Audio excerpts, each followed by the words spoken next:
The Hormel family is one of the richest dynasties in the Midwest, but that wealth was paid for with a specific list of casualties. It cost the nervous systems of workers who inhaled liquefied pig brains at a speed of 1,300 hogs per hour. It cost the skin of 13-year-old children scrubbing bone saws with acid at 3 a.m. And it cost the soul of a town crushed by the National Guard. Stop looking at the Spam in your pantry as food. It is a blue and yellow tomb for the American dream. How Spam was born to hide the slaughter. Before the art galleries and the arboretums, there was just the slaughterhouse. George A. Hormel arrived in Austin, Minnesota in 1891 with a cold, simple understanding of economics. Value is extracted by disassembly. He didn't come to build a legacy. He came to dismantle livestock. In the 1890s, meat packing was a visceral, chaotic enterprise, a loud and messy collision between biology and commerce. The early Hormel plant was a place of steam, blood, and screaming, where men stood ankle-deep in the fluids of the animals they were dismantling. George Hormel's innovation was not in the technology of killing, but in the efficiency of waste. He possessed a ruthless eye for the margin. In the traditional butcher shop, parts of the pig were discarded: the feet, the ears, the tails, the excess fat. George saw these not as refuse, but as lost profit. He instilled a culture of total utilization, a philosophy that would later mutate into the company's defining obsession. He ran his factory with the discipline of a Prussian barracks. He knew the yield of every hog down to the ounce. Under his tenure, the town of Austin ceased to be a quiet agricultural outpost and transformed into a company town, a feudal fiefdom where the rhythm of daily life was dictated by the shift whistle of the packing plant. The river ran red, the air smelled of singed hair, and the economy boomed. But George was a man of the 19th century, hard, direct, and unashamed of the blood on his hands. He accepted the violence of his trade as a necessary condition of survival. The psychological fracture that would define the dynasty did not emerge until his son, J.C. Hormel, ascended to the throne. J.C. Hormel was the black sheep of the butcher lineage. Unlike his father, who embraced the grime of the trade, Jay was repulsed by it. He grew up hating the smell of blood and the chaos of the kill floor. He was a refined man who wanted the money but despised the source. This internal conflict, loving the profit but hating the pig, became the driving force of the entire company. He was the Prince of Greece, destined to rule an empire built on dead pigs, yet he despised the sensory reality of his own inheritance. This psychological conflict, the desire for the money but the hatred of the source, became the driving force of the Hormel business strategy. J.C. Hormel sought to sanitize the industry. He wanted to turn the slaughterhouse into a laboratory. He began to hire chemists, engineers, and marketing men, creating a buffer zone of white-collar professionalism between himself and the kill floor. He uncovered an embezzlement scandal within the company in the 1920s, a forensic accounting discovery that revealed a trusted employee, Cy Thompson, had stolen over $1 million. This betrayal hardened Jay. It taught him that trust was a liability and that systems, controls, and rigorous oversight were the only defense against human fallibility.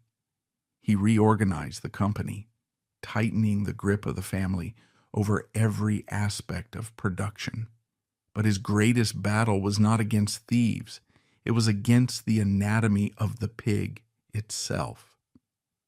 In the Great Depression of the 1930s, the Hormel Company faced a crisis that was both economic and anatomical.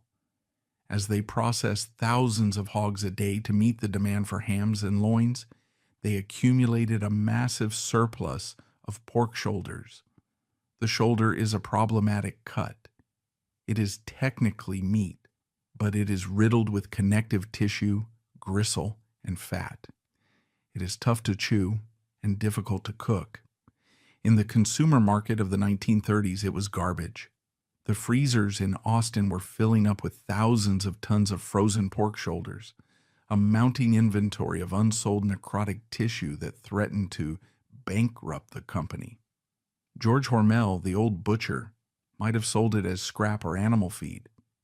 J.C. Hormel, the industrial alchemist, demanded a different solution. He initiated a research and development project that forensic historians now view as the Manhattan Project of processed food. The objective was to transmute this biological waste into a premium product. The challenge was significant: how to take a tough, fatty, unappealing cut of meat and make it tender, flavorful, and shelf-stable without refrigeration. The solution lay in chemistry and mechanics. Jay's team discovered that by grinding the shoulder meat into a fine emulsified paste, they could break down the tough connective tissue, but the paste was gray and unappetizing. To fix the color, they added sodium nitrite, a chemical preservative that binds to the myoglobin in the meat, fixing it into a permanent, vibrant pink. This was the birth of the pink slime aesthetic. To add flavor and bind the water, they added salt, sugar, and modified potato starch. But the true genius was the canning process. They developed a method of vacuum sealing the raw meat paste into a rectangular tin and then cooking it inside the can. This process, known as retort cooking, sterilized the contents, killing all bacteria and enzymes. The result was a sterile brick of protein that could sit on a shelf for years, impervious to rot, insects, or temperature. It was the ultimate triumph of man over nature. They had paused the decomposition process indefinitely. However, the product needed a name. Spiced ham was too generic. At a New Year's Eve party in 1936, Jay held a contest. An actor named Kenneth Daigneault, the brother of a Hormel executive, suggested Spam. The name was punchy, modern, and meaningless, a perfect empty vessel for marketing. Jay loved it. In 1937, Spam was unleashed upon the world. The launch of Spam marked a pivotal moment in the history of capitalism, the complete abstraction of the animal. When a consumer bought a steak, they saw the muscle of a cow. When they bought a chicken, they saw the bird. But when they bought Spam, they saw a geometric shape. The pig had vanished. There were no bones to remind the eater of the skeleton, no skin to remind them of the flesh, no blood to remind them of the life. It was a clean industrial object, as manufactured as a spark plug or a bar of soap. J.C. Hormel had achieved his psychological goal. He had created a meat product that did not look, smell, or feel like a dead animal. He had successfully dissociated the profit from the gore. To produce Spam at the scale Jay envisioned, the Austin plant had to be radically transformed. The disassembly line was accelerated. Hormel engineers broke down the butchering process into microtasks. One worker would slash the throat, another would sever the hock, another would scoop the viscera. No single worker made a complete product. They were merely biological cogs in a machine designed to strip the animal to the bone in minutes. This tailorist efficiency had a dark side. It reduced the workers to automatons, forcing them to perform the same repetitive motion thousands of times a day. Repetitive strain injury, RSI, became the phantom plague of the plant, though it would not be medically recognized for decades. The workers' bodies were worn down, their joints calcified, their nerves frayed, all to feed the insatiable demand of the canning machines. The factory floor became a place of deafening noise and relentless speed, a stark contrast to the quiet, air-conditioned offices where Jay Hormel sat, planning his marketing campaigns. The true explosion of the Hormel empire came with the apocalypse of World War II. The United States military needed a protein source that was cheap, transportable, and indestructible. Spam was the answer. The Hormel Company secured massive government contracts, shipping over 100 million pounds of Spam to the Allied forces. It became the staple diet of the GIs in the Pacific and the Red Army on the Eastern Front. Nikita Khrushchev later admitted, "Without Spam, we would not have been able to feed our army." J.C. Hormel had inadvertently become the quartermaster of the free world. However, the soldiers hated it. They called it ham that didn't pass the physical, meatloaf without basic training, and special army meat. They resented the monotony of the salty pink brick, but they ate it because it was the only thing that didn't rot in the jungle heat. Forensically, this period represents the global seeding of the Hormel brand. By the end of the war, Spam was ubiquitous. It had penetrated cultures from Hawaii to Okinawa to London. It was no longer just a food. It was an icon of American industrial might. The profits from the war contracts were staggering. The Hormel family wealth ballooned into the stratosphere. They had monetized the global hunger caused by global destruction. As the factory in Austin roared with the production of millions of cans, J.C. Hormel retreated further into his private world. He built a lavish estate, turning his home into a sanctuary of high culture. He invested in an arboretum, planting thousands of trees to create a wall of green between himself and the smokestacks of his empire. He became a patron of the arts, a philanthropist who donated generously to local causes. This was the old money veneer, the charitable washing of the blood money. He wanted to be remembered as a benefactor, not a butcher. But the stress of the double life, the tension between the refined gentleman and the industrial tycoon, took its toll. Jay suffered from health issues, his heart straining under the weight of his own contradictions. He died in 1954, leaving behind a company that was a global behemoth and a family that was fabulously wealthy but ethically unmoored. He had built the machine, but he had removed the human element from its core. He left his heirs a dangerous lesson, that the source of the money doesn't matter as long as the product is clean and the brand is strong. Jay's death marked the end of the founder era and the beginning of the corporate era. He had spent his life trying to hide the blood, but he could not erase it. The blood was baked into the bricks of the factory. It was in the soil of the riverbank, and it was in the legacy he passed down. By abstracting the animal, he had also abstracted the worker. He had created a culture where humans were just another input, another form of meat to be processed. This dehumanization would lie dormant for a few decades, concealed by the post-war economic boom, until the harsh economic winds of the 1980s stripped away the facade. The stage was set for the betrayal at Austin, where the town that built the empire would be devoured by the very machine it helped create. The man who hated blood had successfully turned the pig into a product, but his successors would turn the people into casualties. How Hormel crushed the town that built it. By the early 1980s, the town of Austin, Minnesota, existed in a state of suspended reality, a bubble of blue-collar prosperity that felt immune to the corrosive economic winds blowing across the rest of the American Rust Belt. For nearly a century, the social contract between the Hormel family and the workforce had been absolute, almost feudal in its stability. The workers gave their bodies, their joints, and their loyalty to the slaughterhouse.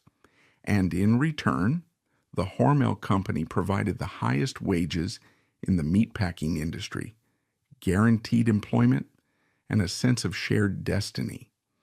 It was the quintessential company town, but without the dystopian overtones usually associated with that term. In Austin, working at the pack was not a sentence, it was an inheritance. Fathers passed their spots on the disassembly line to their sons as if they were bequeathing a title of nobility. The parking lot was filled with new pickup trucks and boats. The workers owned lake cabins and sent their children to college. This wealth was the direct result of the profit-sharing model established by J.C. Hormel, a system that effectively made the workers partners in the dynasty. But as the decade turned, the benevolent ghosts of the founders faded, and a new, colder rationality seized control of the boardroom. The era of the family was over. The era of the shareholder had arrived, and it brought with it a forensic accounting of human value that would shatter the town forever. The architect of this new brutality was not an outsider, which made the betrayal all the more intimate and devastating. Richard Dick Knowlton was a local boy, a native of Austin who had started his career working in the hide cellar of the plant, scraping the fat off skins in the freezing dark. He had risen through the ranks, embodying the Horatio Alger myth that the company loved to project. The workers trusted him because he was one of them. He knew the smell of the blood and the ache of the line. But Knowlton had evolved. He had shed the solidarity of the labor floor and adopted the ruthless efficiency of the modern CEO. He looked at the legacy of J.C. Hormel not as a moral obligation, but as a financial inefficiency. In the cold calculation of his mind, the high wages of the Austin workforce were not a badge of honor. They were a liability that needed to be liquidated. Knowlton recognized that the meat industry was changing. Competitors were slashing wages, busting unions, and moving plants to rural areas where labor was cheap and docile. He decided that Hormel would not just follow this trend, it would lead it. He prepared to dismantle the very community that had raised him, proving that in the calculus of modern capitalism, geography and history are irrelevant variables. The forensic context of the conflict that erupted in 1985 is crucial because it dispels the myth of corporate survival. In many labor disputes of the Reagan era, companies demanded wage cuts because they were bleeding money, facing bankruptcy, or struggling to keep the lights on. This was the narrative of the steel mills and the auto plants. It is true that the meatpacking industry in the 1980s was in chaos. Competitors like Oscar Mayer and Rath Packing were slashing wages or going bankrupt to survive the recession. Knowlton argued that Hormel had to follow suit to stay competitive in the long run. But there was a critical difference. Hormel was not broke. In 1984, the company reported a net profit of over $29 million. While other companies cut wages to keep the lights on, Hormel cut wages to keep the stock price up. It was a choice, not a necessity. He demanded that the base wage be slashed from $10.69 an hour to $8.25. He demanded the freezing of pensions. He demanded the rewriting of safety protocols that gave the company more power to speed up the line. To the workers of P9, this was incomprehensible. Why should they bleed when the company was healthy? Why should they give up the middle-class lives they had earned with their sweat when the company was posting record profits? The forensic answer was that Knowlton was not managing for the present. He was managing for the market. He argued that to remain competitive in the future, Hormel had to align its wage structure with the lowest common denominator of the industry. He was effectively telling the workers that their prosperity was an anomaly that had to be corrected. This was the ideology of greed, masked as strategic foresight. The demand was not driven by necessity. It was driven by the desire to maximize shareholder value at the expense of the stakeholder. It was a transfer of wealth from the floor to the vault, executed with the stroke of a pen. The reaction within the Union Hall of Local P9 was a mixture of shock, grief, and incandescent rage. The workers felt a profound sense of cognitive dissonance. They had bought into the Hormel family mythology. They believed that if they worked hard and were loyal, the company would take care of them. Knowlton's demand shattered this illusion instantly. It revealed that the paternalism of the past was merely a fair-weather policy, easily discarded when the wind shifted. The workers realized they were not partners. They were line items, costs to be controlled, biological machinery that had become too expensive to maintain. This betrayal radicalized the Union. Local P9, historically a moderate and cooperative group, transformed into a militant insurgency. They elected a new leadership headed by Jim Guyette, a fierce, unyielding idealist who refused to accept the logic of concession. Guyette and his team hired Ray Rogers, a controversial labor strategist known for his corporate campaign tactics. Rogers did not believe in fighting only at the negotiation table. He believed in fighting in the boardroom and the bank. He targeted the financial institutions that supported Hormel, bringing the war to the doorsteps of the investors. This escalation terrified the International Union, the UFCW, which wanted a quiet settlement, but it galvanized the rank and file in Austin. They began to wear buttons, hold rallies, and paint slogans on their cars. The town began to fracture. The company town was developing a split personality. On one side were the company men, the foremen, the office workers, and the retirees who felt loyalty to the brand. On the other side were the P9 workers, who felt they were fighting for the soul of the American middle class. As the deadline for the contract approached in the summer of 1985, the physical landscape of the Hormel plant began to change, mirroring the darkening mood of the negotiations. The company prepared for the strike not as a labor dispute, but as a siege. Richard Knowlton ordered the construction of an 8-foot-high chain-link fence topped with barbed wire around the perimeter of the sprawling facility. Floodlights were installed to illuminate the grounds at night. Security cameras were mounted on the walls. He hired a private security firm, essentially a mercenary force, to patrol the gates. The plant, which had once been the beating heart of the community, the place where school children took tours to see where Spam was made, was transformed into a fortress. Forensically, these preparations reveal intent. Knowlton was not trying to avoid a strike, he was provoking one. He knew that P9 would never accept the wage cuts. He wanted them to walk out. By forcing a strike, he could legally hire replacement workers, scabs, and permanently break the union. It was a calculated strategy of attrition. He had the inventory, he had the cash reserves, and he had the political climate of Reagan's America on his side.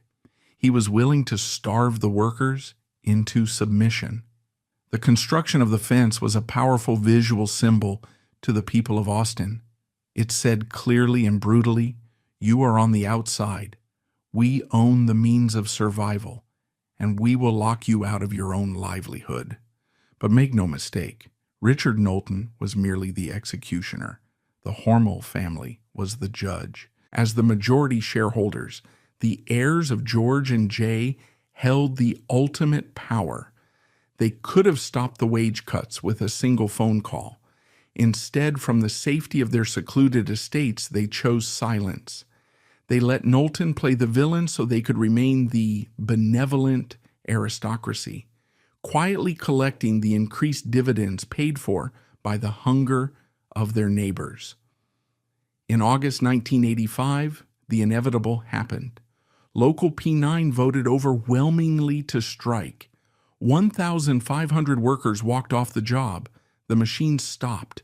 The steam vented into the summer air. Silence fell over the kill floor for the first time in decades, but it was the silence of a held breath before a scream. The families of Austin prepared for a long winter. They stocked up on food. They pooled their resources and they walked the picket line chanting, "No retreat, no surrender." They believed they could win because they believed in the moral righteousness of their cause. They believed that their neighbors would support them. They believed that the Hormel family, the heirs of the benevolent George and Jay, would step in and stop Knowlton's madness. But the Hormel family remained silent. The heirs, living in their distant estates, collecting their dividends, did not intervene. They washed their hands of the conflict, hiding behind the corporate veil of management decisions. Their silence was the final nail in the coffin of the old benevolent order. It proved that the charity and the arts patronage were merely decorations, easily separated from the brutal business of extraction. The strike began with hope, but the forensic evidence of the preparations inside the fortress suggested a different outcome. Knowlton was not planning to negotiate. He was planning to replace the population. He was preparing to import a new workforce, desperate people who would work for less, effectively erasing the generation of men and women who had built the company. The betrayal was complete. The alchemist of pork had turned into the executioner of labor, and the stage was set for the violence that would turn the frozen streets of Austin into a battleground. As the calendar turned to January 1986, the standoff in Austin, Minnesota, shifted from a labor dispute into a theater of psychological warfare, set against the backdrop of one of the harshest winters in local history. The strike had dragged on for 5 months. The savings of the P9 families were incinerated. The food banks were empty. The stress was metabolizing into domestic abuse, alcoholism, and a pervasive, grinding depression. But the resolve of the union remained unbroken. They believed that Hormel, the entity that bore their town's name, would not dare to cross the final line, operating the plant with non-union labor. They were wrong. Richard Knowlton, operating with the cold strategic clarity of a field marshal, decided that the time for negotiation had passed. He issued a directive that would sever the last tendon connecting the company to the community. He announced that on Monday, January 13, 1986, the Hormel plant would reopen. If the P9 workers did not return to accept the wage cuts, they would be permanently replaced. This ultimatum was a forensic turning point. In the history of American labor, the permanent replacement of workers was the nuclear option, a tactic that transformed a strike from a pause in production into a death sentence for the workforce. Knowlton was weaponizing the economic desperation of the surrounding region. He knew that the rural Midwest was suffering from a farm crisis. There were thousands of farmers facing foreclosure, laborers out of work, and desperate men willing to cross a picket line to feed their families. Knowlton invited these people, whom the strikers called scabs, to take the jobs of their neighbors. It was a masterstroke of cynical sociology. He was pitting the desperate against the proud, using the poverty of one group to crush the solidarity of another. The company set up a hiring center, and the lines formed. To the P9 workers standing in the freezing wind, watching strangers sign up for their shifts, it was a violation more intimate than theft. It was the theft of their identity.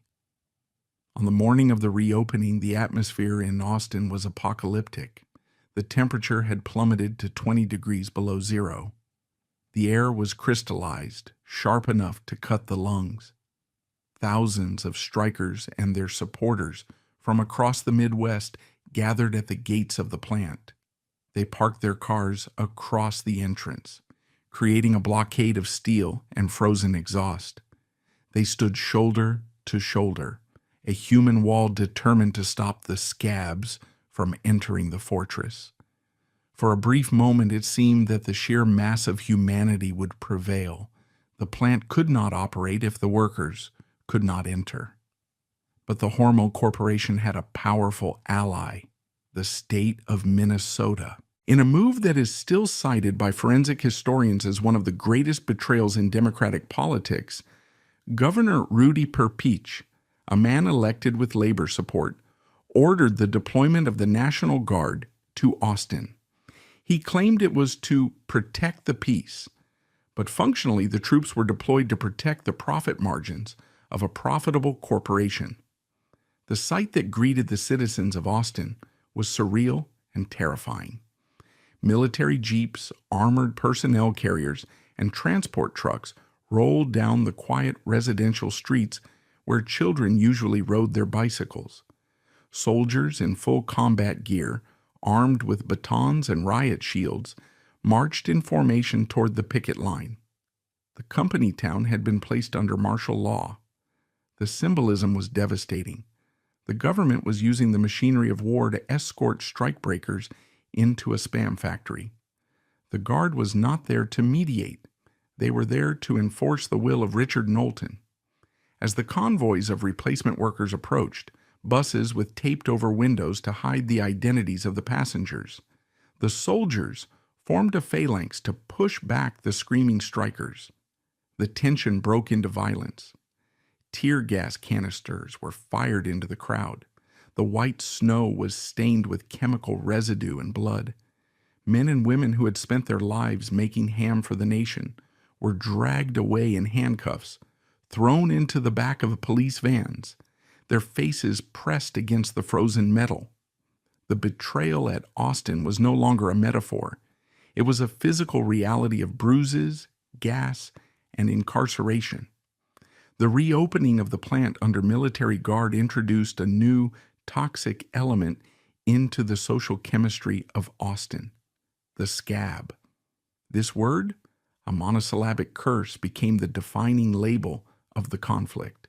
The people who crossed the line, some of them desperate strangers, some of them former union members, who had broken under the financial pressure, were marked for life. Sociologically, the presence of the replacement workers destroyed the social cohesion of the town. The anonymity of the factory floor vanished. Now every station on the line was a crime scene. The person working the slicer was sitting in the spot of a man who was standing outside in the cold. The violence shifted from the gates to the living rooms. The names of the scabs were published. Their phone numbers were circulated. They received death threats. Their car tires were slashed. But the psychological violence was worse. In the grocery store, strikers would abandon their carts if they saw a scab in the aisle. In the churches, pews would empty if a replacement worker sat down. Children fought on the playgrounds, echoing the hatred of their parents. The label scab was applied not just to the worker, but to their spouse, their children, and their dog. It was a total social excommunication. Knowlton had succeeded in restarting the machines, but he had turned Austin into a cauldron of paranoia and hatred. The production line was moving again, churning out cans of Spam, but the product was now being made by a workforce that had to be bussed in under armed guard, working in a factory that felt like a prison, surrounded by a town that wanted them dead. Inside the executive offices, shielded from the tear gas and the screaming by the triple-paned glass and the National Guard perimeter, Richard Knowlton watched his plan unfold with grim satisfaction. A closer look at his leadership during this period reveals a man devoid of sentimental attachment to the community that raised him. He viewed the National Guard not as a tragedy, but as a necessary asset protection service. He viewed the scabs not as human beings, but as interchangeable biological units. He calculated that the bad publicity, the images of grandmothers being arrested, of soldiers facing down workers, was a temporary cost. He knew that the American consumer, the person buying the pepperoni and the chili in California or New York, did not care about the misery in Austin. They only cared about the price and the availability of the product. Knowlton's strategy was to grind the union into dust. He refused to compromise. When the International Union, terrified by the radicalism of P9 and the bad press, ordered the local to call off the strike, Knowlton knew he had won. He had successfully divided the labor movement.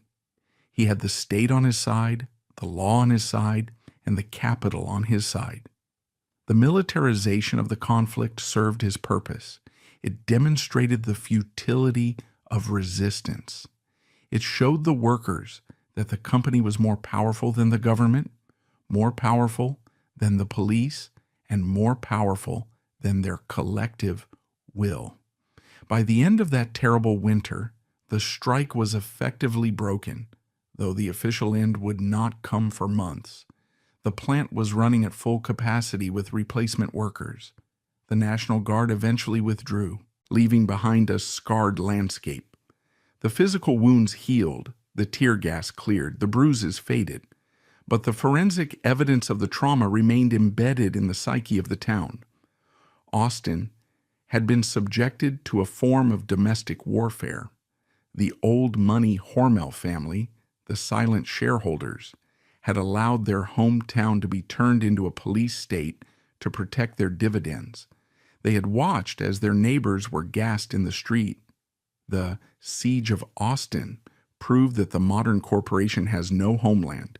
It has no loyalty to geography. It is an extraction machine that will use the full force of the state to ensure the flow of capital.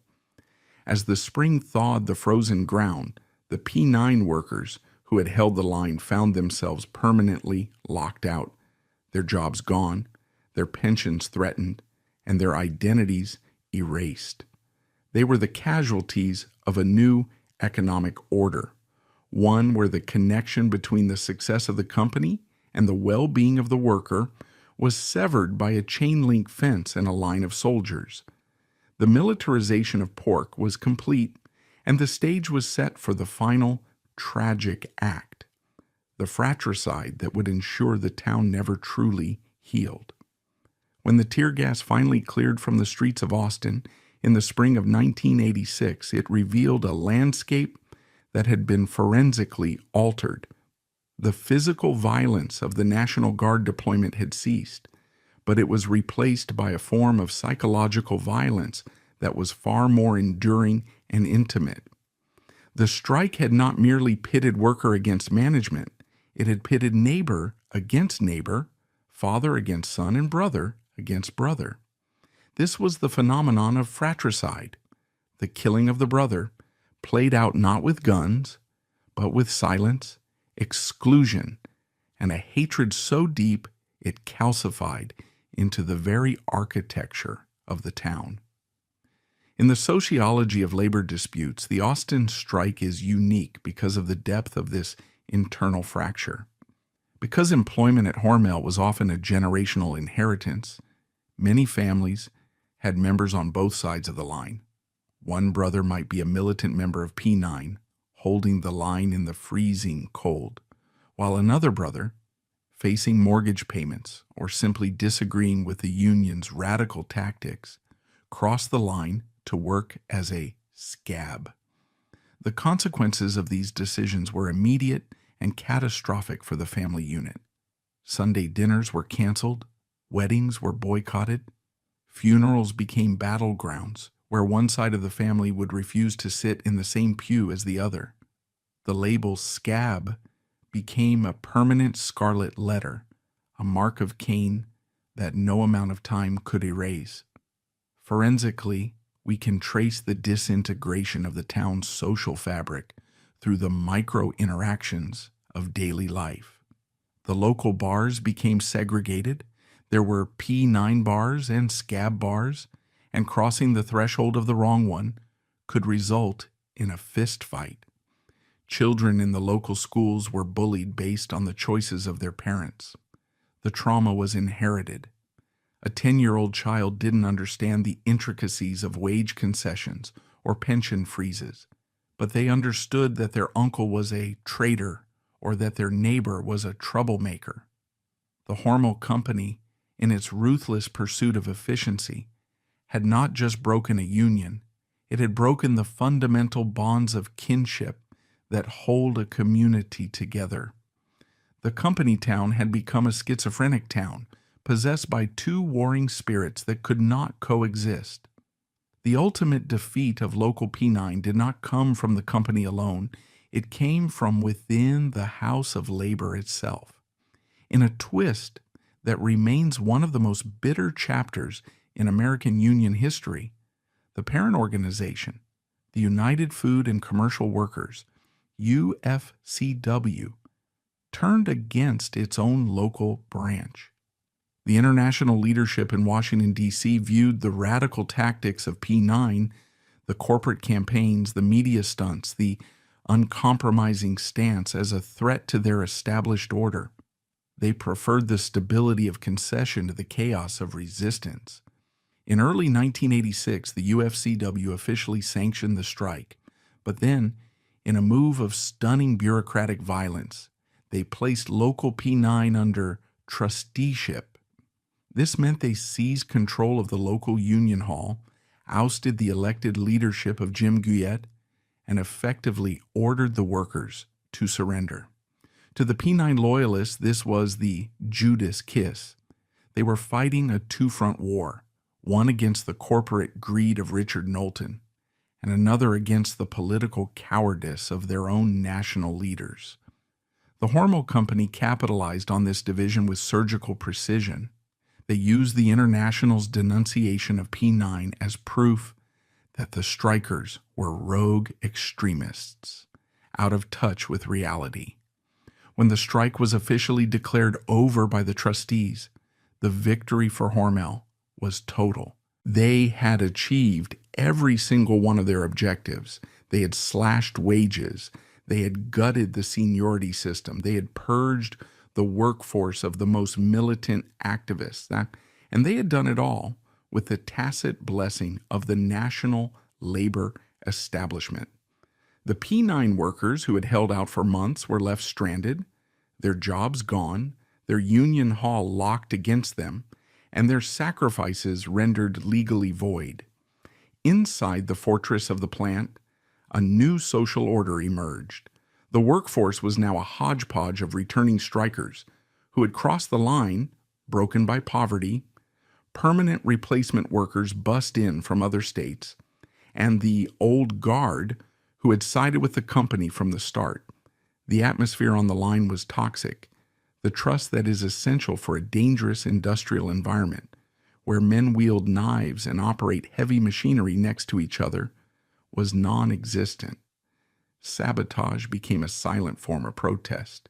Machines would mysteriously break down. Product would be damaged.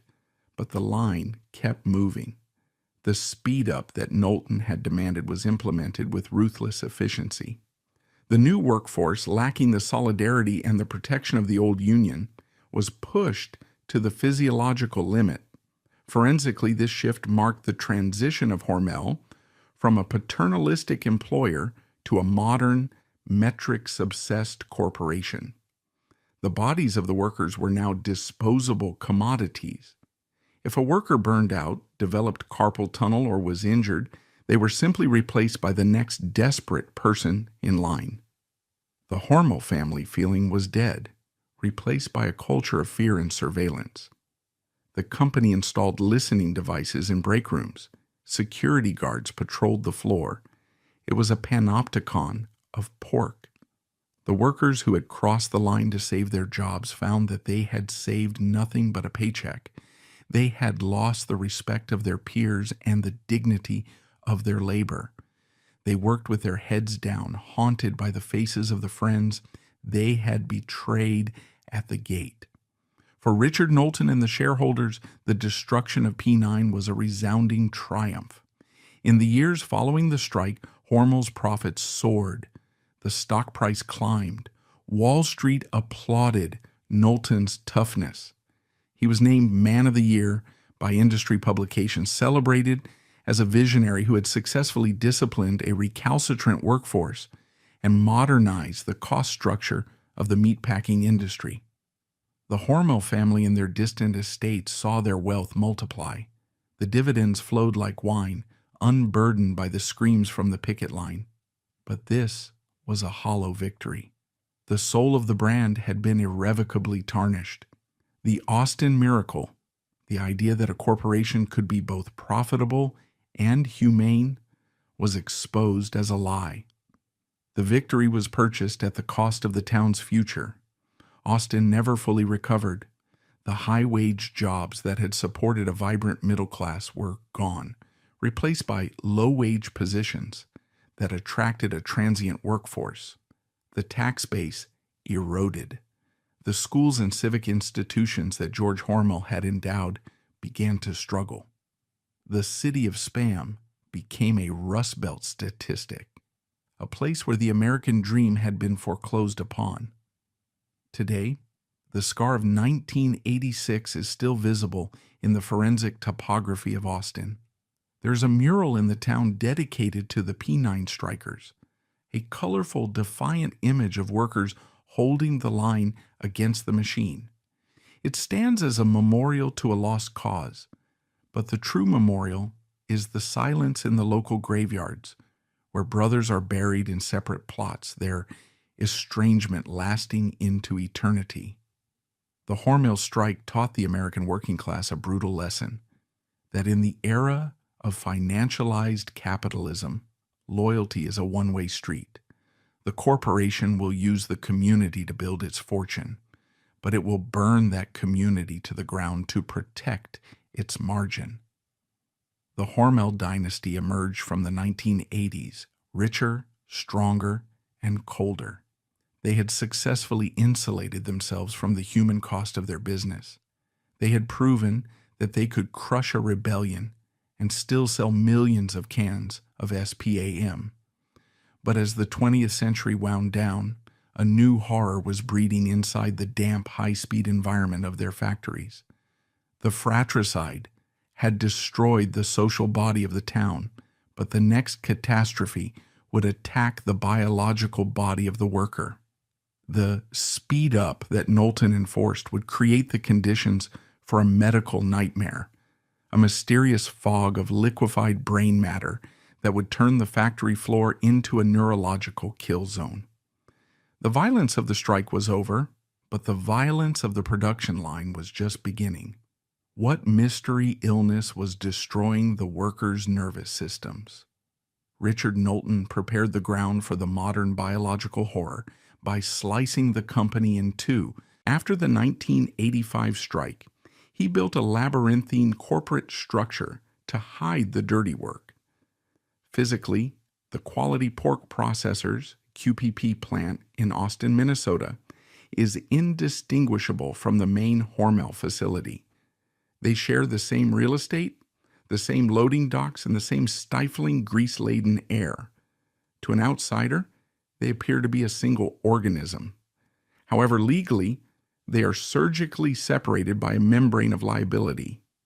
QPP was created as a privately held entity to take over the kill floor and the cutting operations, the dirty, dangerous, bloody work of disassembly, while Hormel retained the clean, profitable work of processing, canning, and marketing. This structure was a masterstroke of risk management. It meant that the workers standing ankle-deep in blood were technically not Hormel employees. If they were injured, if they were maimed, or if they contracted a mysterious illness, the Hormel family dynasty was insulated by a layer of corporate paperwork. It was in this shadow factory, this legal phantom zone, that the relentless drive for efficiency collided with the delicate biology of the mammalian nervous system to create a nightmare. The specific crime scene within this complex was a station known colloquially as the head table. In the hierarchy of the slaughterhouse, the head table is the bottom of the barrel. It is the station where the severed heads of the 19,000 hogs killed each day are processed. By the time the head reaches this point, the valuable cuts, the loins, the hams, the ribs, the bellies, have already been stripped away and sent to the Hormel side of the wall to become bacon and spam. The head is waste. It contains the snout, the ears, the cheek meat, and deep inside the armored casing of the skull, the brain. For decades, the brain was largely discarded or rendered into animal feed, a low-value byproduct not worth the labor cost of extraction. But in the globalized market of the 21st century, the logic of total utilization that George Hormel pioneered demanded that even the synaptic tissue of the animal be monetized. There was a growing market in Asia, particularly in China and Korea, for pork brains to be used as a thickener in stir-fries and as a delicacy. The orders came in. The brains needed to be harvested. The engineering problem facing the QPP managers was one of anatomy versus speed. The pig skull is a marvel of evolutionary engineering, a thick, calcified helmet designed to protect the most vital organ from trauma. To access the brain using traditional butchery methods involves splitting the skull with a cleaver or a saw. This is a violent, time-consuming action. It creates bone shards, it damages the delicate brain tissue, lowering its market value. And most unacceptably to the modern industrialist, it is slow. It creates a bottleneck. If the kill floor is running at a speed of 1,300 hogs per hour, a speed necessary to maintain the profit margins demanded by the shareholders, you cannot have a worker spending 10 seconds splitting a skull. You need a method that takes less than 2 seconds. The solution implemented at the QPP plant was a piece of pneumatic brutality that forensic engineers describe as a compressed air harvest system, but which the workers on the line simply called the brain blower. The device looked deceptively simple: a stainless steel nozzle connected to a high-pressure industrial air hose, generating 90 pounds per square inch psi of force. The concept was not to cut the skull open, but to turn the skull into a pressure chamber. The worker would take the severed pig head, which was moving along a conveyor belt, and insert the nozzle into the foramen magnum, the large opening at the base of the skull where the spinal cord connects to the brain. Once the nozzle was seated in this neural gateway, the worker would pull the trigger. When the trigger was pulled, a blast of 90 psi air exploded into the cranial cavity. The physics of this moment are gruesome. The air pressure inside the skull would spike instantly. The brain tissue, which has the consistency of soft tofu or custard, would be subjected to a violent, concussive force. It would shear away from the dura mater, the membrane attaching it to the bone. But because the skull is a closed container with only one exit point, the pressure had to go somewhere. The air blast would force the brain to liquefy and shoot out of the foramen magnum around the nozzle, effectively blowing the brain out of the head in a single violent pop. The semi-liquid brain matter would splash into a collection bucket, ready to be packaged and shipped to Asia. It was a triumph of industrial efficiency. A process that used to take strenuous effort and sharp blades was reduced to a pneumatic trigger pull. The line could move faster, the yield was higher, the product was visually intact. However, the designers of this system failed to account for the fluid dynamics of high-pressure air hitting soft biological tissue in an open environment. They treated the brain as a solid object, like a piston in an engine. They did not calculate for the aerosolization effect. When the blast of air hit the brain, it didn't just push the organ out, it atomized a portion of it. Every time the brain blower was fired, 1,300 times an hour, shift after shift, it created a microscopic explosion of biological matter. The force of the air sheared the brain cells apart, turning the neural tissue into a fine, invisible mist. This was not merely blood or water vapor.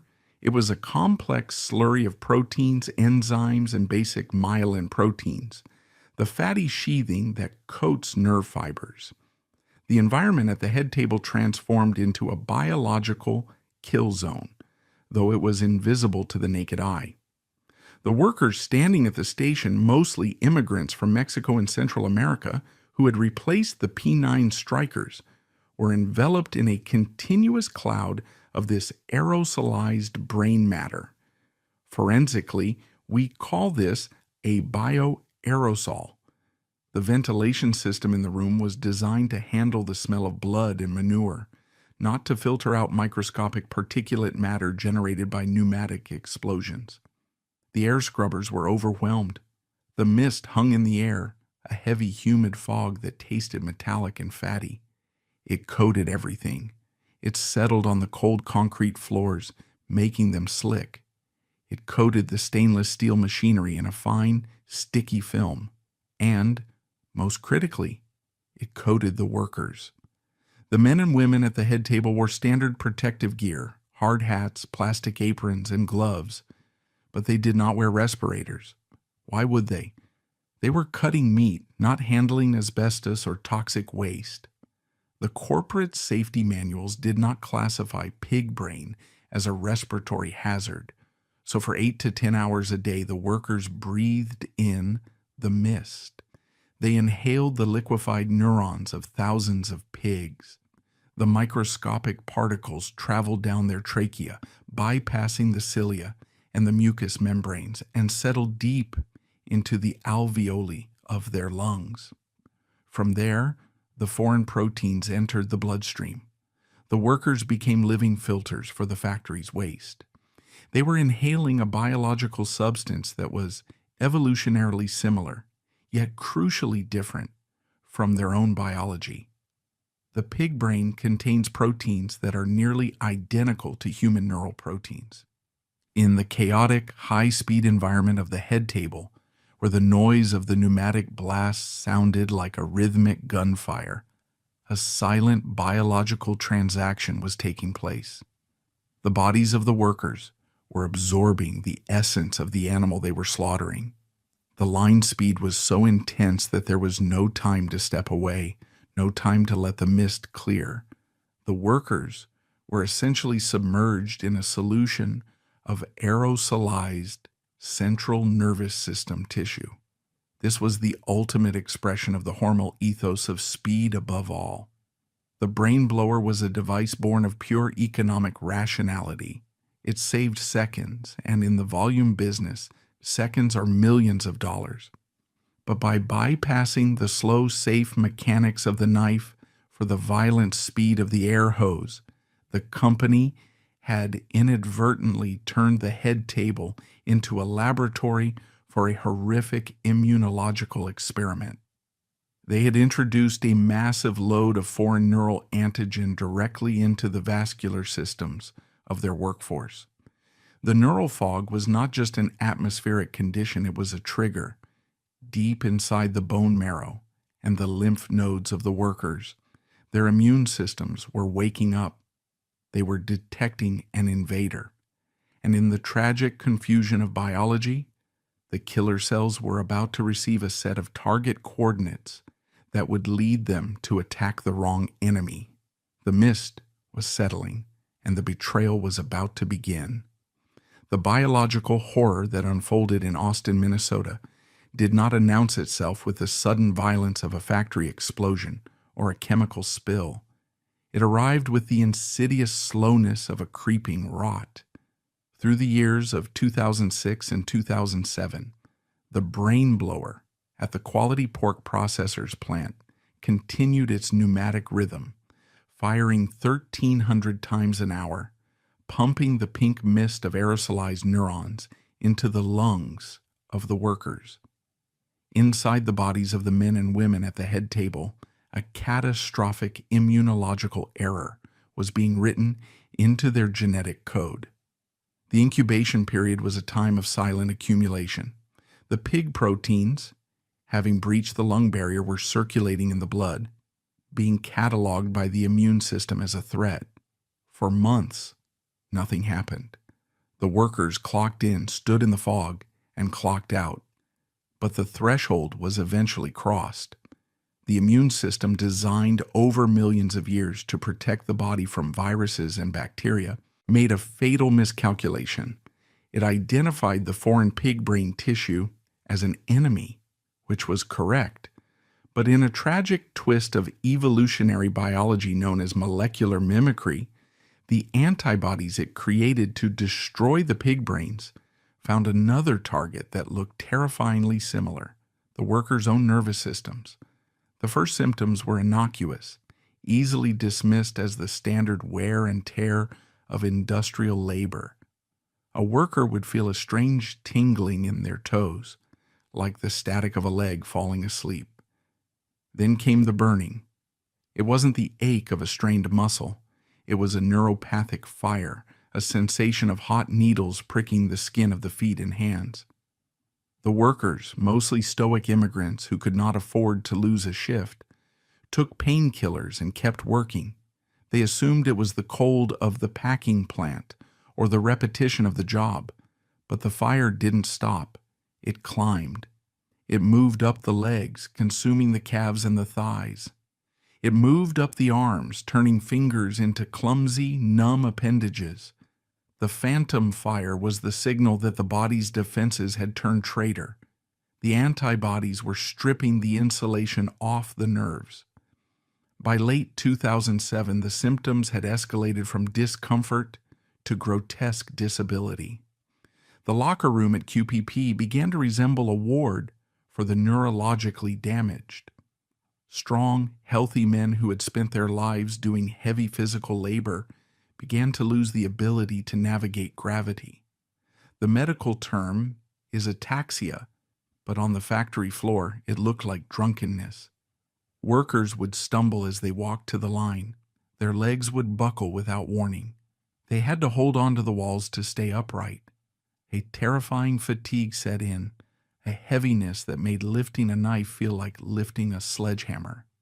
The most harrowing physical manifestation was the change in gait, as the nerves in the legs were stripped of their myelin sheath, the fatty protective coating that allows electrical signals to travel efficiently.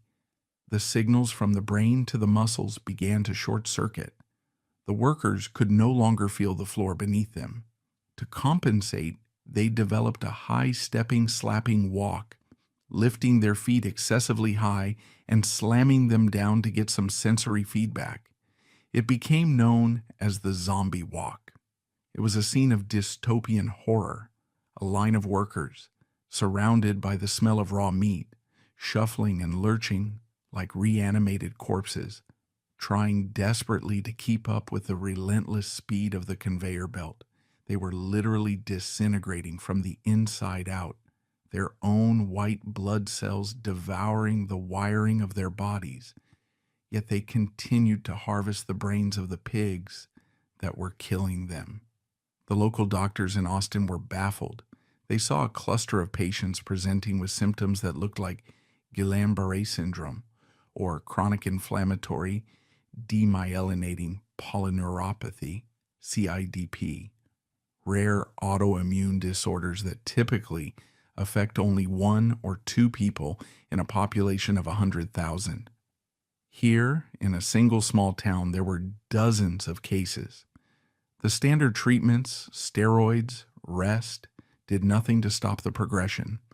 The paralysis was spreading to the bowel and bladder functions. Some workers were becoming bedridden, their bodies turning into prisons of pain and numbness. Recognizing that they were facing a medical anomaly, the local physicians referred the patients to the Mayo Clinic in Rochester, Minnesota, just 40 miles down the road. The Mayo Clinic is one of the premier diagnostic institutions in the world, a place where the most complex medical puzzles are solved. A team of neurologists led by Dr. Daniel LaChance began a forensic investigation of the patient cluster. They conducted spinal taps, extracting cerebrospinal fluid that should be clear but was teeming with inflammatory markers. They performed nerve conduction studies which showed that the electrical signals in the workers' limbs were moving at a fraction of the normal speed. The wires were frayed. The insulation was gone. The breakthrough came when the doctors stopped looking at the biology and started looking at the biography. They interviewed the patients about their lives. They realized that every single patient, without exception, worked at the QPP plant. But the correlation was even more specific. They didn't just work at the plant. They all worked at or near the head table. They were the brain blowers, the cheek trimmers, the snouters. They were the people inside the mist. The doctors requested permission to tour the factory. When they walked onto the kill floor and saw the pneumatic harvesting process, the blast of air, the slurry of liquefied brain, the fine pink fog hanging over the station, the hypothesis clicked into place. This was not a viral outbreak. This was an industrial poisoning. The mechanism of the disease, which would eventually be named progressive inflammatory neuropathy, PIN, is a testament to the biological dangers of breaking the species barrier. The pig brain contains a protein structure that is nearly identical to human neural tissue. When the workers inhaled the aerosolized pig brain, their immune systems launched a massive attack against the foreign protein. The friendly fire occurred because the antibodies, in their blind fury to destroy the pig protein, could not distinguish between the invader and the host. They attacked the workers' own peripheral nerves, specifically the nerve roots where they exit the spinal cord. It was a form of biological cannibalism triggered by industrial negligence. The body was eating itself alive because it had been tricked by the air it breathed. The tragic irony was that the workers' immune systems were doing exactly what they were designed to do: protect the body from foreign matter. But in the context of the brain blower, that protection became a death sentence. The nerve damage was severe and in many cases irreversible. The myelin sheath can regenerate, but if the axon, the core of the nerve, is damaged, the loss is permanent. The workers were left with chronic pain, weakness, and a permanent reduction in their quality of life. They had traded their nervous systems for a paycheck that barely covered their rent. While these workers lost the ability to walk, the Hormel Family Trust Fund continued to grow. This is the brilliance of the dynasty's design: total separation. The heirs didn't have to see the zombie walk or smell the pink mist. The suffering was contained within the subcontractor, but the profits flowed directly to the family vault, clean and untainted by the neurological nightmare creating them. For the workers, the diagnosis was a moment of supreme psychological violation. They realized that their job wasn't just breaking their backs, it was rewriting their biology. The substance they handled every day, the product they were told to harvest for profit, had invaded them. They were carrying the ghosts of the pigs in their blood. The realization rippled through the immigrant community in Austin. The head table, once a coveted spot because it was slightly warmer than the freezer section, was now seen as a radioactive zone. But even with the diagnosis, the fear of unemployment was stronger than the fear of paralysis. Many workers tried to hide their symptoms, taping their wrists to hold their knives, dragging their numb legs to the line, terrified that if they admitted they were sick, the company would discard them just as it discarded the empty skulls of the hogs. They were trapped in a cycle of biological and economic exploitation, waiting for the fog to finally claim them completely. When the medical verdict came down from the Mayo Clinic, confirming that the aerosolized brain matter was indeed the pathogen destroying the nervous systems of the workforce, the Hormel Corporation did not recoil in horror. It retreated behind a fortress of paperwork. The forensic architecture of the relationship between Hormel and Quality Pork Processors, QPP, revealed its true purpose in this moment of crisis. To the naked eye, the two entities were one. They shared a physical wall, a steam pipe system, and a loading dock. The pigs entered the QPP side, were slaughtered and cut, and the meat traveled on a conveyor belt through a hole in the wall to the Hormel side to be canned as SPAM. But in the eyes of the law, that hole in the wall was an impenetrable border. QPP was technically an independent subcontractor. This meant that the men and women paralyzed by the brain blower were not Hormel employees. They were the liability of QPP. This distinction was the ultimate firewall. Hormel, the multi-billion-dollar parent, the entity with the deep pockets, and the global brand, could claim plausible deniability. They could issue statements expressing concern for the workers of their partner while legally distancing themselves from the negligence that caused the outbreak. It was a masterclass in risk externalization. Hormel owned the hog, they owned the final product, and they reaped the profit from the sale of the brains to Asia. But they did not own the risk. The risk was sequestered in the smaller Shield company. If QPP went bankrupt from lawsuits, the Hormel empire would remain untouched. This legal sleight of hand allowed the dynasty to maintain its pristine image as a philanthropic pillar of the Midwest, while the dirty work of managing a mass occupational injury was handled by the subcontractor. The Hormel family that J.C. Hormel had built was now a gated community, and the workers breathing the pink mist were strictly outside the gate.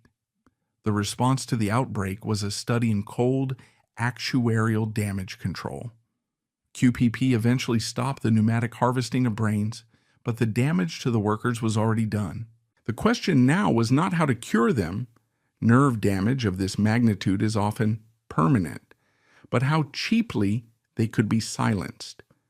The legal battles that ensued were asymmetric warfare. On one side were immigrant workers, many of them with limited English proficiency, terrified of deportation and suffering from debilitating pain. On the other side were corporate legal teams armed with the finest medical experts and infinite billable hours. The settlements offered to the victims were grotesquely disproportionate to the scale of the injury.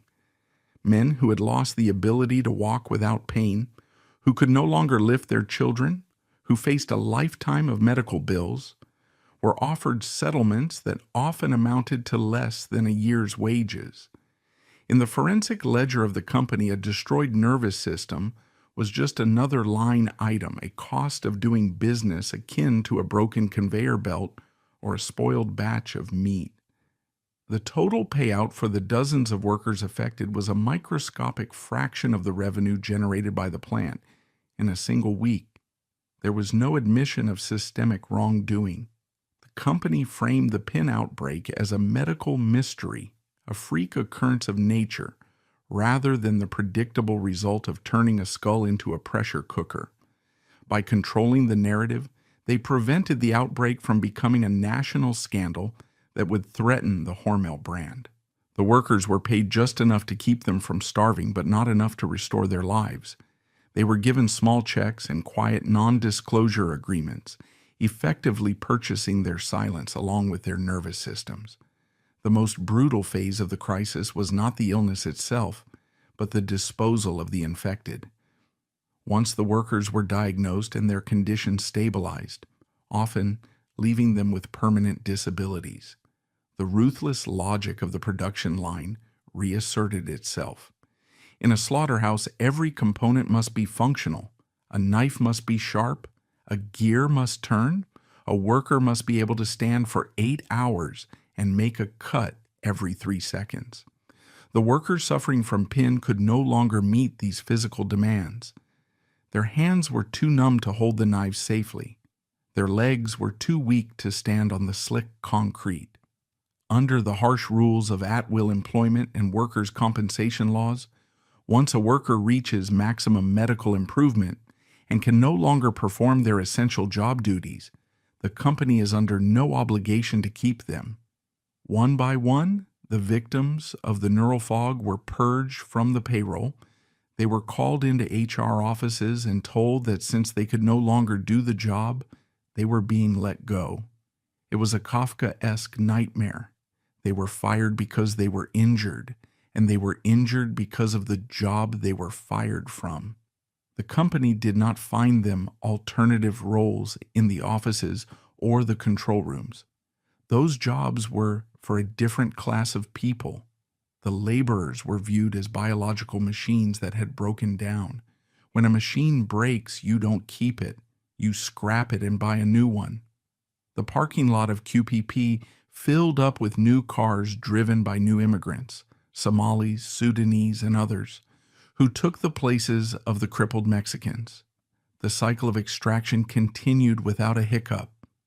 The disposable bodies of the PIN victims were left to drift into poverty, relying on family or disability checks, their broken bodies living testaments to the price of a can of pork brains. While this tragedy was unfolding in the grim gray winter of Austin, the Hormel family and the executive class continued their ascent. The years of the PIN outbreak were years of record profitability for the corporation. The stock price climbed. The dividends were distributed on schedule.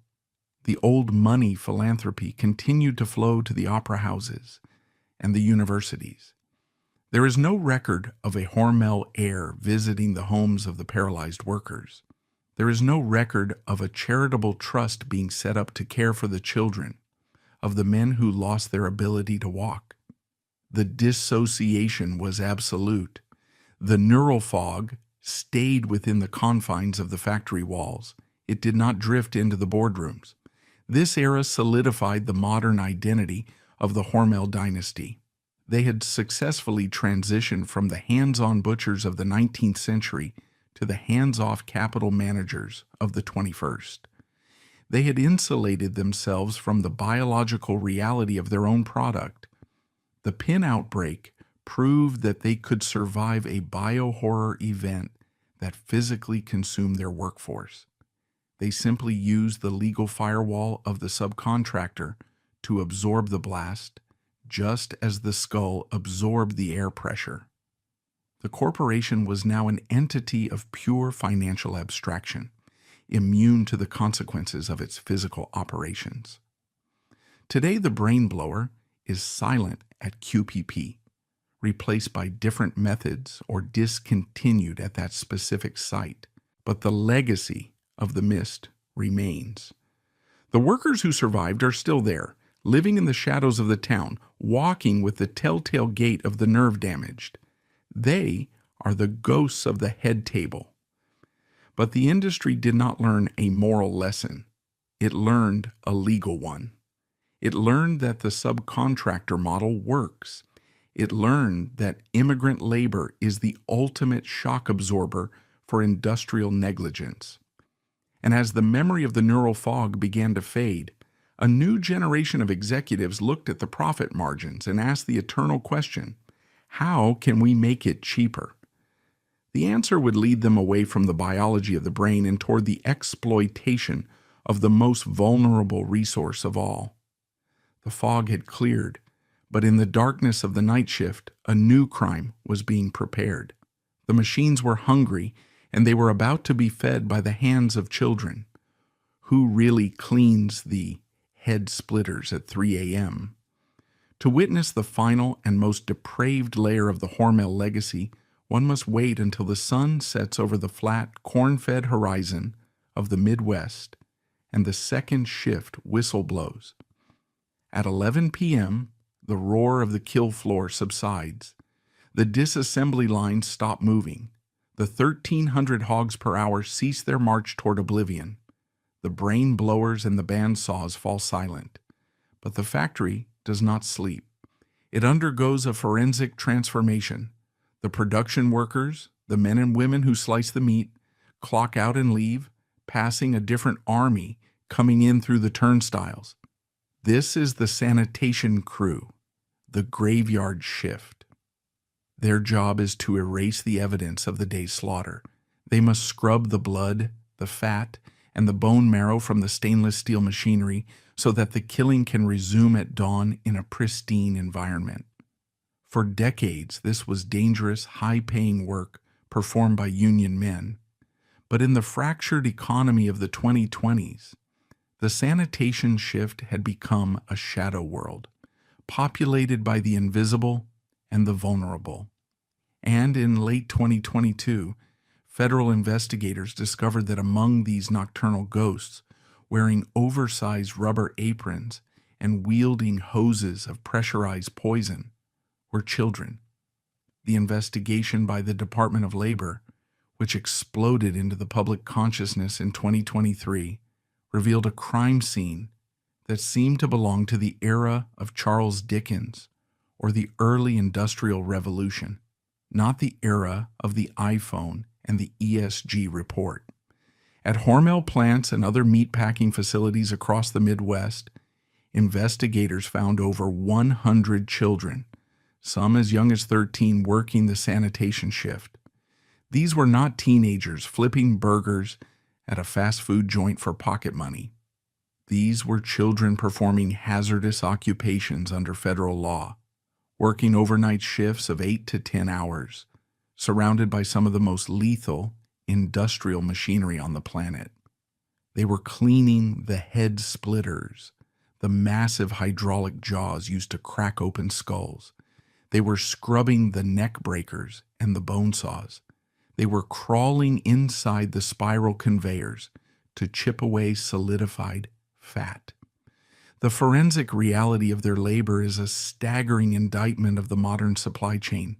The cheapness of the pork on the American dinner table was being subsidized by the sleep, the health, and the skin of middle schoolers. The primary weapon of the sanitation crew is not a broom, but chemistry. To sanitize a slaughterhouse requires aggressive industrial-grade solvents capable of dissolving protein and lipid biofilms that adhere to the metal. The chemicals used, typically strong acids, chlorine blends, and quaternary ammonium compounds, are caustic. In forensic toxicology, a caustic substance is defined by its ability to destroy living tissue upon contact. It burns, it corrodes, and it eats. The children working the night shift were handling these chemicals often with inadequate protection or training. They were spraying high-pressure hoses of boiling water mixed with corrosives into the gears of the machines. The inevitable result was chemical trauma. School nurses in the towns surrounding these plants began to notice a disturbing pattern. Children were coming into the clinic not with scraped knees or playground bruises, but with caustic burns on their hands and forearms. The skin was red, raw, and peeling, the characteristic sign of exposure to industrial cleaners. These injuries were forensic markers of their secret lives. A 13-year-old boy does not get a chemical burn from doing homework.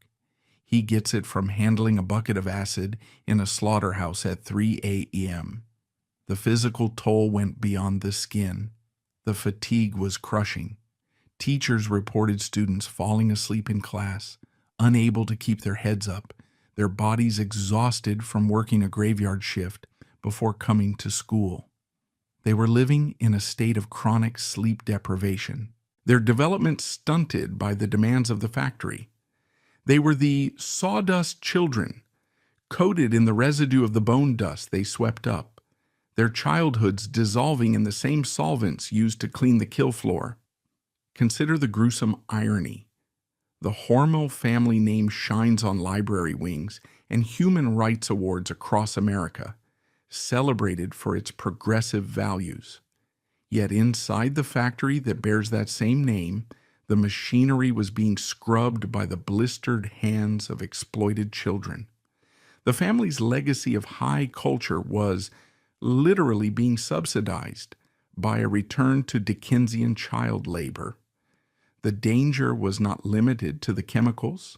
The machinery itself was a dormant predator. The Department of Labor's investigation specifically noted that children were tasked with cleaning power-driven meat processing machines. These are machines designed to slice through muscle and bone with zero resistance. Even when turned off, the blades are razor sharp. Cleaning them requires a high degree of dexterity and caution, qualities that the adolescent brain, which is still developing risk assessment capabilities, often lacks. Investigators found 13-year-olds cleaning the head splitters, machines that operate with thousands of pounds of hydraulic pressure. A slip of the hand on a soapy floor, an accidental activation of a switch, or a moment of inattention due to exhaustion could result in catastrophic amputation or death. There is a hideous irony in the specific machines these children were cleaning. The head splitter is the successor to the manual cleaver. It is the machine that prepares the skull for the brain, harvesting we analyzed in Part 3. So, we have a forensic continuity of horror. The station that destroyed the nervous systems of the adult workers with neural fog was being cleaned by the hands of children. The machine consumes the health of the adult by day and endangers the life of the child by night. It is an altar of industry that demands a sacrifice from every generation that touches it. The children were crawling into the belly of the beast to shine its teeth, ensuring that the machine was ready to eat again the next morning. Who were these children? They were not the sons and daughters of the white middle-class residents of Austin who benefited from the Hormel Foundation scholarships. They were the children of the new proletariat, indigenous Guatemalans, Hondurans, and Mexicans. Many were unaccompanied minors who had crossed the border fleeing poverty and violence, only to fall into the debt bondage of smugglers and sponsors. They were the most vulnerable population in America, invisible, voiceless, and terrified of deportation. They worked under false names, using fake IDs that the companies barely scrutinized. They were the perfect disposable workforce. The presence of these children on the sanitation crews was not an accident. It was a structural necessity of the low-cost model. The sanitation contracts had been squeezed so tight, the margins pushed so low, that the only way to turn a profit was to hire labor that was illegal and desperate. The sawdust children were the final variable in the equation of efficiency. They were cheaper than adults, they didn't complain, and they didn't unionize. They were effectively ghost workers. In the eyes of the corporate structure, they did not exist. But their burns were real, their exhaustion was real, and the risk they faced every night was a violation of every labor law enacted since the 1930s. The Hormel plant, a bastion of modern food safety standards, was being sanitized by a workforce that belonged in a Upton Sinclair novel. For months, perhaps years, this practice continued in the dark.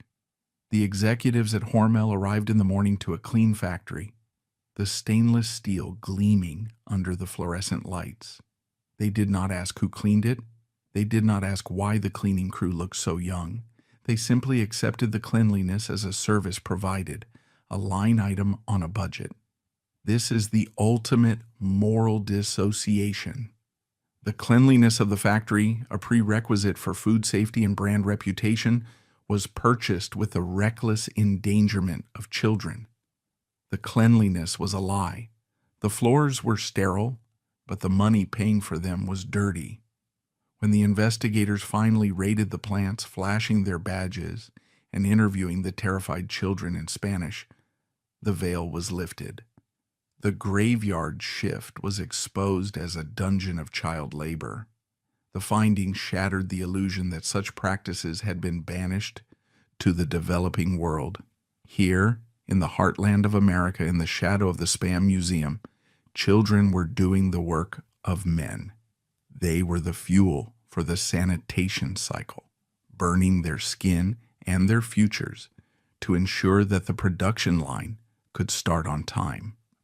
The sawdust children were not just victims of a rogue contractor. They were victims of a system that viewed them as biological debris, expendable components in the great machine of meat.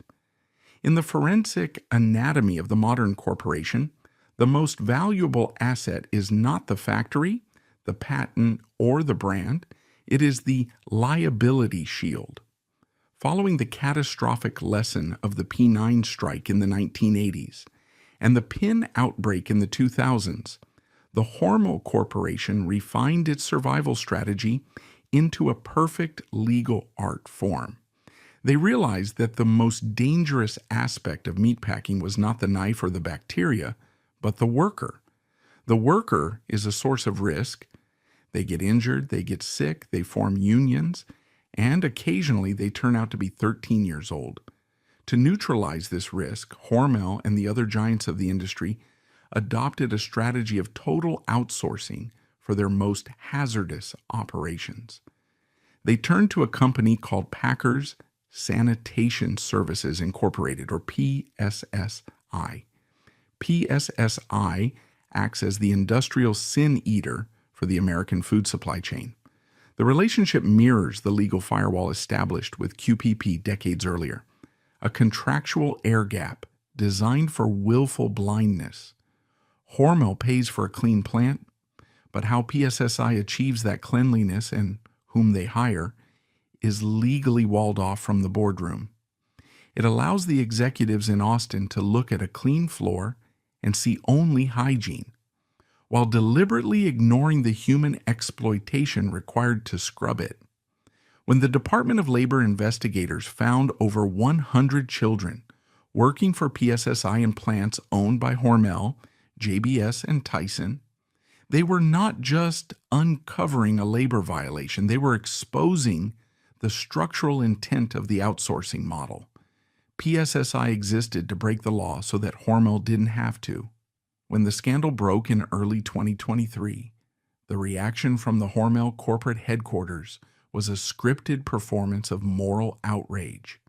They issued statements expressing shock and disappointment. They declared a zero-tolerance policy for child labor. They claimed they had no knowledge that the cleaners scouring their bone saws in the middle of the night were minors. Forensically, this claim of ignorance collapses under the weight of operational reality. A meatpacking plant is not a public park. It is a high-security environment. It is a panopticon of surveillance. There are cameras covering every angle of the kill floor to monitor food safety and prevent theft. There are security guards at the gates. There are Hormel managers and quality assurance inspectors who walk the floor during shift changes. The idea that a population of children, short of stature, with adolescent features and the characteristic awkwardness of youth, could operate heavy machinery for months without a single Hormel employee noticing is a statistical impossibility. It requires a collective enforced hallucination. The shock was not that children were working there. The shock was that the firewall had failed. The outsourcing model relies on the premise that the client does not look too closely at the contractor's badge. It relies on a don't ask, don't tell culture, where the only metric that matters is the completion of the job. If PSSI could clean the plant cheaper than a unionized crew, Hormel did not ask why it was cheaper. They accepted the price, and in doing so, they accepted the methodology. The presence of children was not a glitch in the system. It was the inevitable result of driving labor costs down to a point where only the most desperate and vulnerable, the undocumented miner, would accept the wage. Why were children cleaning the slaughterhouse? The answer is not simply evil, it is math. The post-pandemic economy of the 2020s created a massive labor shortage in the United States. Adults were no longer willing to work the graveyard shift in a freezing, blood-soaked abattoir for low wages. The turnover rate for sanitation crews hovered near 100%. To maintain their margins, PSSI needed a workforce that was compliant, immobile, and invisible. Unaccompanied migrant children fit this profile perfectly. They were in debt to smugglers. They were often supporting families back home in Guatemala or Honduras. They were terrified of authority, and crucially, they were cheap. By hiring miners, PSSI, and by extension Hormel, was tapping into a pre-industrial labor market. They were resurrecting the ghost of the 19th century. These children did not demand overtime. They did not file OSHA complaints when their skin was burned by caustic chemicals. They did not demand health insurance. They were the perfect frictionless components for the just-in-time supply chain. The economic logic is brutal. The lower the cost of sanitation, the higher the margin on the can of Spam. Every dollar saved on a cleaner's wage is a dollar added to the dividend payout. The child labor scandal was the final proof that the old money stability of the Hormel dynasty was being subsidized by a return to the darkest impulses of unregulated capitalism. The progress of the last century, the labor laws, the safety standards, the unions, had been eroded by the solvent of outsourcing until the industry was back where it started, consuming the youth of the poor to feed the appetite of the rich. The resolution of the PSSI scandal offered the final cynical lesson in corporate accountability. The Department of Labor levied its maximum civil penalty against PSSI, $1.5 million. This amounted to approximately $15,138 for each child employed illegally. To a company with billions in revenue, this was not a punishment. It was a rounding error. It was a toll booth on the road to profit. There were no criminal charges filed against the executives of PSSI or Hormel. No one went to prison for handing a 13-year-old a hose of acid. The corporate veil held firm. Hormel specifically paid nothing. Because they were not the direct employer, they were legally insulated from the fine. Their stock price dipped briefly due to the bad press, then recovered. They announced they would reevaluate their contracts and implement stricter audits, a bureaucratic reshuffling that signaled business as usual. The outsourcing of guilt had worked exactly as designed. PSSI took the reputational hit, paid the nominal fine, and the machine kept turning. The children were fired, sent back to the shadows, likely to find dangerous work elsewhere, and the plants were restaffed. The system had successfully metabolized the scandal. The legal structure that Richard Knowlton and his successors built had proven to be immune to moral shaming. It demonstrated that in the modern American economy, you can have a supply chain paved with the burnt skin of children, and as long as you hired a subcontractor to lay the pavement, your hands are clean. This episode reveals the total collapse of the Hormel family ethos. George Hormel, the founder, believed in knowing his workers by name. J.C. Hormel believed in profit sharing. The modern dynasty believes in plausible deniability. The distance between the name on the can and the reality of the floor is now infinite. The PSSI scandal was the final severance. It proved that the brand is no longer a guarantor of quality or ethics. It is a mask. Behind the mask is a labyrinth of contracts, subcontracts, and shell companies designed to extract value from human bodies while deflecting liability for their destruction. The sin eater absorbed the fine, the dynasty kept the profit, and the children were swept away like the sawdust on the floor, leaving no trace in the annual report. In June 2021, James C. Hormel, the grandson of the founder and the moral patriarch of the modern dynasty, died at the age of 88. His obituaries in the New York Times and the Washington Post were glowing tributes to a life of extraordinary consequence. They celebrated him as the first openly gay United States ambassador, a tireless champion of LGBTQ+ rights, a philanthropist who endowed libraries, and a man of deep culture and sensitivity. He was the good king of the legacy, the proof that the Hormel name stood for progress and humanity. Yet, A forensic overlay of his death against the operational reality of his empire reveals a jarring dissonance. At the very moment the eulogies were being read in the marble halls of San Francisco and Washington, D.C., celebrating his compassion for the marginalized, the night shift at the factories that bore his name was being staffed by the most marginalized human beings in America, the 13-year-old migrant children cleaning the bone saws. This temporal collision is the defining characteristic of the Hormel dynasty in the 21st century. It is the perfection of the aristocratic split. James Hormel was not a hypocrite in his own mind. He was simply the beneficiary of a system designed to keep the source of the wealth invisible to the spender. The dividends that funded his advocacy for human rights were generated by a machine that systematically violated the human rights of its workforce. The money that built the James C. Hormel LGBTQIA Center at the San Francisco Public Library was scrubbed clean by the legal air gaps and the subcontractor firewalls we have analyzed. The clean money of the air is chemically identical to the dirty money of the kill floor.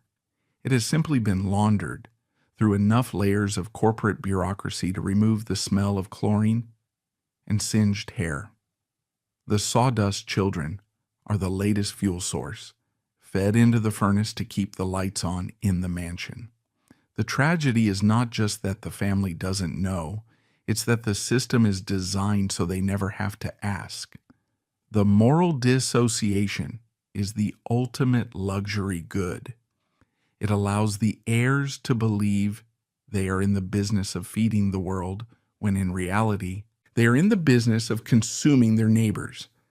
As we close this case file, we return to the object that started it all, the can of SPAM.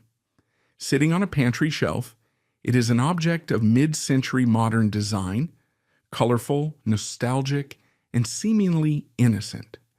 But forensically, it is a black box of American industrial history. If we could decode the molecular structure of that pink brick, we would find more than just pork shoulder, water, sugar, and sodium nitrite. We would find the forensic markers of every crime we have investigated. We would find the phantom limb pain of the 1980s striker, the autoimmune antibodies of the 2000s brain harvester, and the chemical residue of the 2020s child laborer. The genius of J.C. Hormel was not that he invented a new meat. It was that he invented a perfect hiding place. He created a product that obliterated the origin. When you look at a pork chop, you see the pig. When you look at Spam, you see the brand. The brand acts as a hermetic seal, locking the horror inside the tin and presenting a clean, shiny surface to the consumer. The global success of Spam is a testament to the world's willingness to accept the convenience of the product while ignoring the misery of the process. The Hormel dynasty has survived wars, depressions, strikes, and plagues. They have outlived the pigs, the unions, and the scandals. They have proven that in the American empire of food, the most important survival trait is not compassion, but insulation. The family has successfully retreated from the blood. They have become pure capital, floating above the messy biological reality of their own business. They have achieved the dream of every industrialist, a factory that runs on the bodies of the disposable, generating profits for the untouchable. The sawdust children were eventually fired, sent back into the night to find other dangerous work. The QPP workers with the zombie walk are mostly dead or forgotten, living on disability checks in the crumbling corners of the Midwest. The P9 strikers are old men now, their anger softened by time, but their scars still aching in the winter cold. But the machine keeps running. The head splitters are still cracking skulls. The brain blowers have evolved into new forms of extraction. And the Hormel family remains the benevolent aristocracy of the Corn Belt, their hands spotless, their conscience clear, and their bank accounts full. The autopsy is complete. The cause of death for the American dream in Austin, Minnesota was not a single fatal blow, but a slow, century-long bleed, drained by a vampire that smiles like a philanthropist. The file is closed, but the factory whistle still blows, calling the next generation to the line.